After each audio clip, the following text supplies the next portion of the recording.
Another taste test, and this one is from Krispy Kreme. Ito yung cheesecake donuts nila. Strawberry Dream Cheesecake. Cookies and Cream Cheesecake. Pisahan muna natin dito sa strawberry.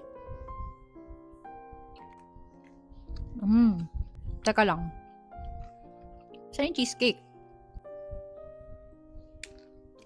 Ayun. Ayun. Feeling niya nandun pa sa pinakadulo. Ano ba yan? Ang sarap niya, pero nabitin ako dun sa feeling kasi konti lang. Nag-review ako ng pistachio donut. Yung pistachio donut kasi as in buong donut with feeling talaga. Ito, bitin siya. Hindi pwedeng wala ang ating coffee. Lagyanan pala to ng Lady's Choice mayonnaise. Sayang kasi, di ba? Let's taste the cookies and cream. Ay, ito madami.